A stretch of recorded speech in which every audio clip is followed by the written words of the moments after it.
나에게 주신 하나님의 말씀을 받겠습니다. 오늘 말씀은 창세기 1장 28절 말씀. 우리 말씀을 다 함께 봉독합니다. 하나님이 그들에게 복을 주시며 하나님이 그들에게 이르시되 생육하고 번성하여 땅에 충만하라. 땅을 정복하라. 바다의 물고기와 하늘의 새와 땅에 움직이는 모든 생물을 다스리라 하시니라. 창세기 1장 28절 말씀. 오늘 이 말씀을 중심으로 우리는 하나님의 청직이라는 제목으로 말씀을 준비했습니다. 우리 청소년부 교재에는 하나님의 오리지널 플랜 이렇게 되어 있더라고요. 우리 청소년부 그 학생들에게 어필할 수 있는 그런 제목이었습니다. 오늘 본문은 창세기 1장 1절에 31절이 배경입니다. 그 가운데 핵심이 28절이죠. 생육하고 번성하여 충만하라. 정복하고 다스리라. 오늘 요절입니다. 그리고 이 모든 세상을 31절에 보니까 하나님이 보시기에 심히 좋았더라. 그렇게 평가를 하셨습니다. 먼저 사람을 어떻게 창조했는지를 보겠습니다. 우리의 형상을 따라 우리의 모양대로 우리가 사람을 만들고 그랬습니다. 여기서 우리의 형상을 따라 우리의 모양대로 이것을 세 가지로 정리를 하고 있습니다. 첫째는 하나님과의 관계에서 자기 초월적 개방성을 말한다. 이걸 믿음이라고 표현합니다. 믿음. 두 번째는 세상과 이웃과의 관계에서 자기 초월적 개방성을 말한다. 이걸 사랑이라고 표현합니다. 미래와의 관계에서 자기 초월적 개방성, 그걸 소망이라고 표현합니다. 그래서 하나님의 형상을 따라 모양대로 사람을 만들었다라는 의미가 뭘까? 바로 믿음, 사랑, 소망의 존재로 만드셨다. 그런 의미입니다. 이것은 우리 조직신학에서, 우리 신학교감 조직신학에서 이렇게 가르쳐요. 그래서 우리가 하나님의 형상과 모양을 따라 만들어졌다는 것은 뭘 의미하는가? 바로 믿음, 하나님과의 관계에서는 믿음, 세상과의 관계에서는 사랑, 미래와의 관계에서는 소망을 가진 존재로 만드셨다. 어디서 많이 들어보셨죠? 믿음, 소망, 사랑. 믿음, 소망, 사랑. 그 얘기입니다. 그리고 이렇게 하나님의 형상을 따라 지음받은 사람들에게 복을 주셨어요. 하나님이 그들에게 복을 주시며 그들에게 이르시되, 이걸 주목합니다. 복을 주셨다. 우리가 정말 좋아하는 게 뭐예요? 복이잖아요. 복. 다 복 좋아합니다. 오늘 복의 근본을 제가 말씀드리고 있어요.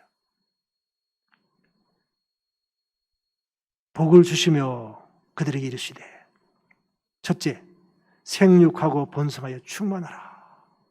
두 번째, 정복하고 다스리라. 이게 복이래요. 여러분 복 받기를 원하시죠? 그럼 이것부터 하십시오. 이게 하나님이 하나님의 형상을 따라 만드시고 제일 처음 주신 복이래요.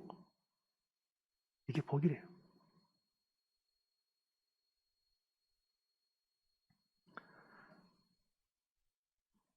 생육하고 번성하여 충만하라는 것을 손십이라고 그래요. 이걸 생명권. 정복하고 다스리라. 이걸 킹십이라고 그래요. 이걸 통치권이라고 그래요. 이걸 하나님 우리에게 주셔요. 이게 복이라고 그랬어요. 다른 말로 하면 이게 사명입니다. 복은 사명입니다. 여러분 복 받고 끝나는 게 아니라 복은 사명입니다. 그 사명을 수행할 때에 이 복이 항상 나와 함께 있는 거예요. 복이 계속 나와 함께 하기를 원하면 사명을 수행해야 합니다. 그런데 아쉽게도 이런 하나님의 복을 인간이 타락함으로 상실합니다. 창세기 2장 15절에 17절에 보면 동산 중앙에 나무를 하나 주셨어요. 선악을 알게 하는 나무. 그리고는 그것을 먹지 말라. 먹는 날에는 반드시 죽으리라. 그렇게 말씀하셨어요. 그런데 3장에 가보면 뱀이 하와를 유혹합니다. 정말로 그 나무의 열매를 먹지 말라 하시더냐? 그러니까 하와가 이상하게 대답을 하죠. 그러니까 뱀이 그 틈을 놓치지 않고 너희가 결코 죽지 아니하리라. 하나님 말씀은 반드시 죽으리라 그러셨는데 뱀은, 사탄은 결코 죽지 아니하리라. 지금 하나님 말씀과 뱀의 유혹 앞에서 지금 하와는 선택을 해야 합니다.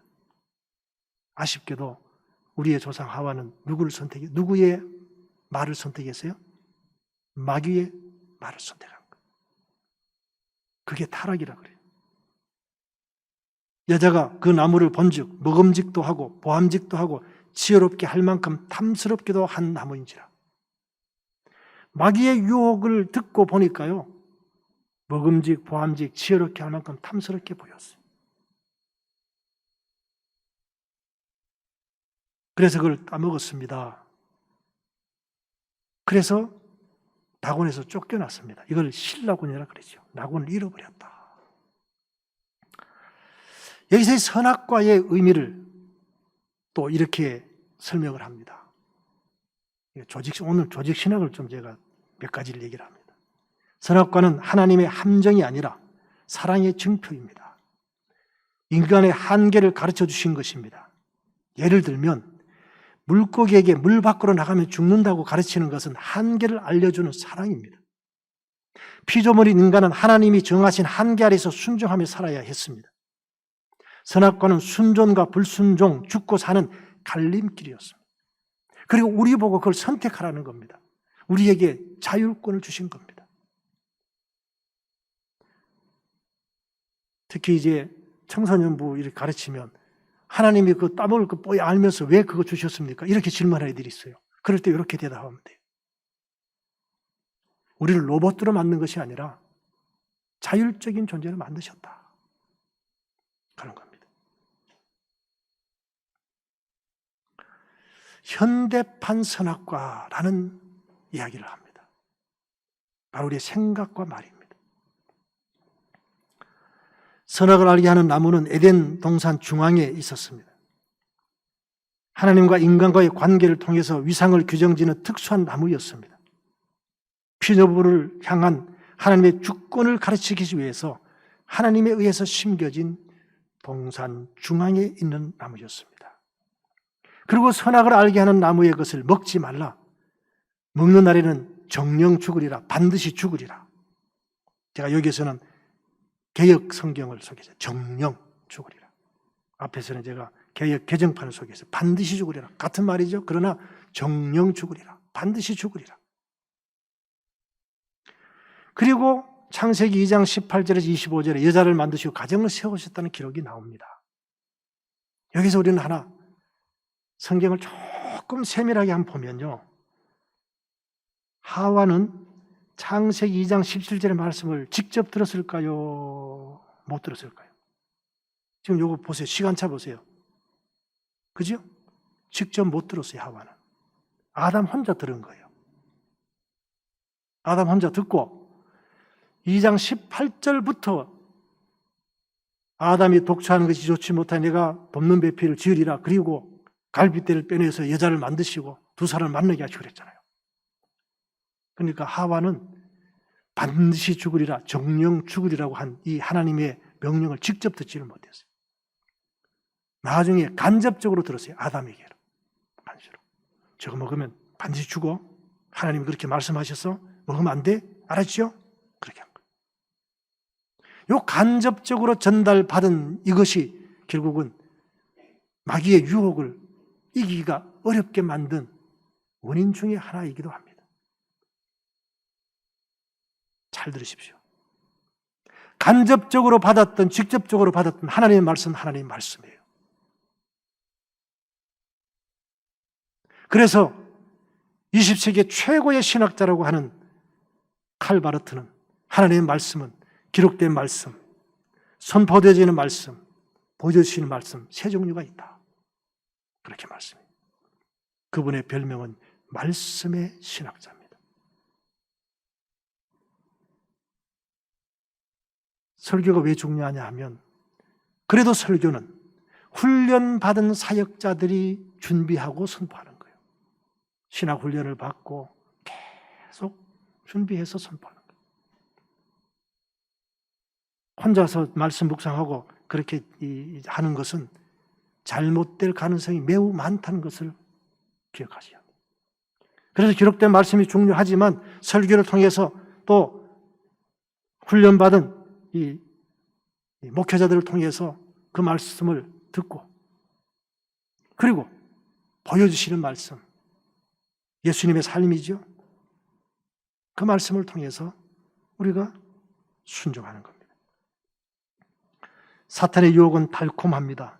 그러나 그 결과는 죽음임을 기억해야 합니다. 관계를 파괴하는 것이 사탄의 속성입니다.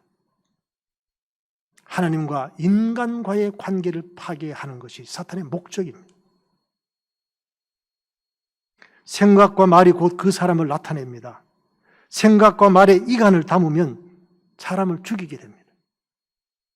반대로 축복과 사랑을 담으면 사람을 살리게 됩니다. 그래서 우리가 어떤 말을 하느냐, 이게 오늘날의 선악과라니까요. 내가 지금 선악과를 따먹느냐, 아니면은 선악과를 따먹지 않고 하나님의 말씀에 순종하느냐.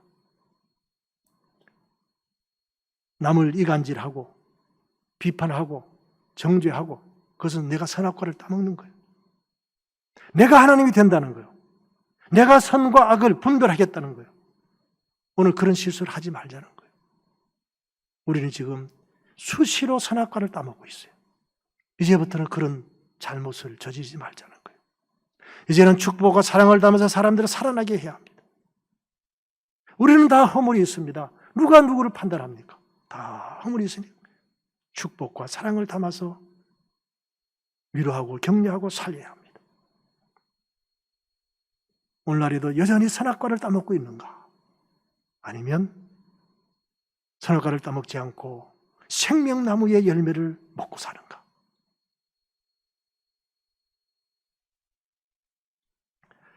복음이란 창세기 3장 15절에 최초의 복음이 나오죠.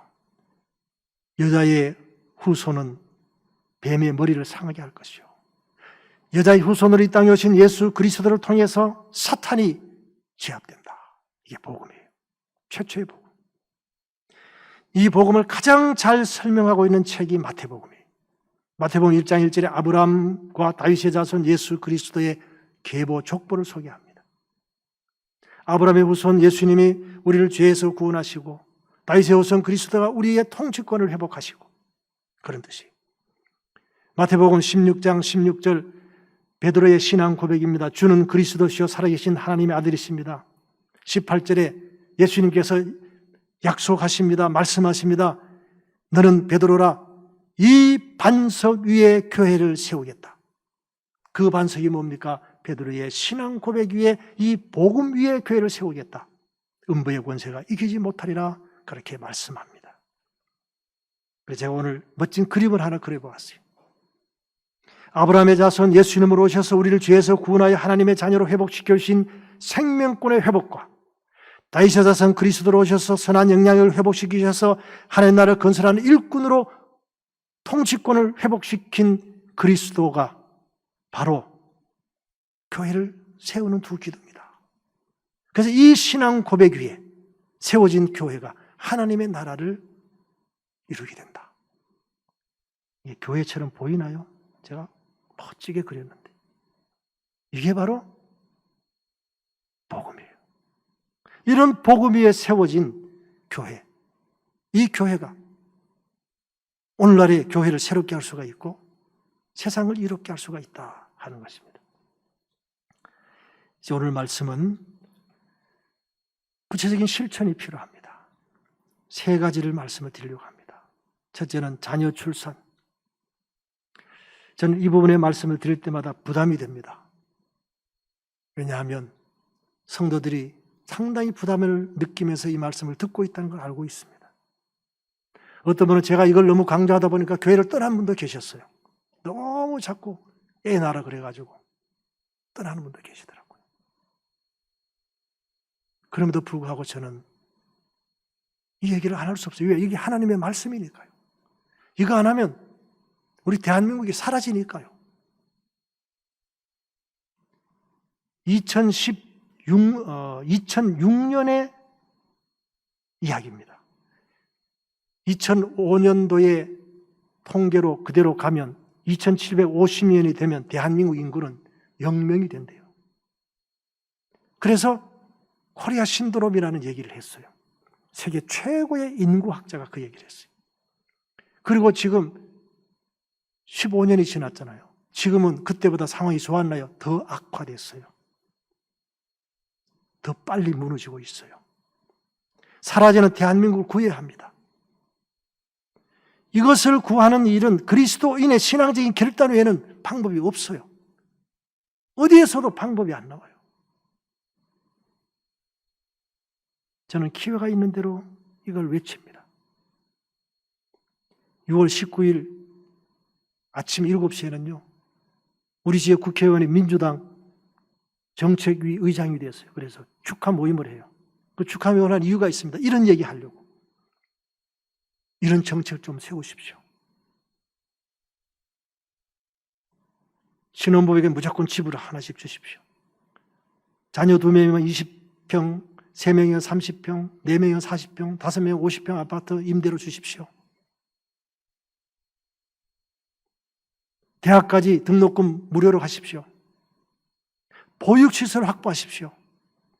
안심하고 아이들 맡겨놓고 일할 수 있도록 하십시오. 그것만 3개만 해결되면 출산율 높일 겁니다. 얘기하면요, 다 예 맞습니다. 좋습니다. 목사님 말씀이 지당합니다. 그래. 계속 저는 기회 있을 때마다 그렇게 합니다. 두 번째는 신앙 전승입니다. 말씀을 묵상하고 가정 예배를 드리고 그러므로 복음 4세대를 완성해야 합니다. 우리가 이 신앙적인 결단 훈련, 이건 내가 잘하고 내 자녀들에게 전수해야 합니다. 이제 좀 더 준비해서 우리 교회에서는 한국계 기도연대라고 하는 그런 기도 운동에 저희가 참여할 것입니다. 매일 기도합시다. 일주일에 한 번씩은 온라인에서 기도회를 가십시다. 한 달에 한 번씩은 대면 기도회를 합시다. 사명 일조가 되어서 기도하겠다는 운동을 펼치는 것. 제가 함께 총회 임원으로 섬겼던 총회장님께서 그 운동을 지금 준비하고 있습니다. 저희가 지금 5월부터 우리 그 당시에 임원들이 토요일마다 줌으로 기도회를 하면서 이 일을 준비하고 있습니다. 이 일을 해야 합니다. 이 일은 우리 가정을 살리고 한국교회를 살리는 비결입니다. 쉽지 않을 것입니다. 왜? 우리가 평소에 그걸 잘 못했기 때문에. 그러나 이거 안 하면 안 됩니다. 이거 안 하면 한국교회가 무너집니다. 그래서 한국교회를 살리는 비결, 기도운동입니다. 그리고 창조 질서를 회복하는 운동을 펼쳐야 합니다. 이 부분은 다음 주일에 좀 더 자세하게 말씀을 드릴 겁니다.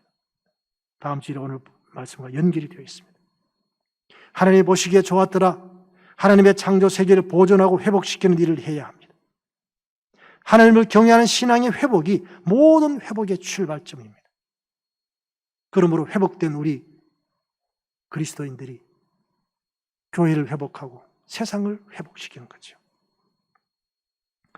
생육하고 번성하여 땅에 충만하라. 땅을 정복하라. 바다의 물고기와 하늘의 새와 땅에 움직이는 모든 생물을 다스리라. 주님께 주신 복을 누려야 합니다. 주님께 주신 사명에 헌신해야 합니다.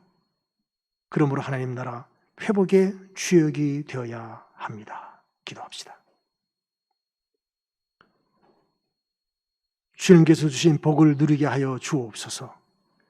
주님께 주신 사명에 헌신하게 하옵소서. 그러므로 하나님의 나라 회복의 주역이 되게 하옵소서. 예수님의 이름으로 간절히 축복하며 기도하옵나이다. 아멘.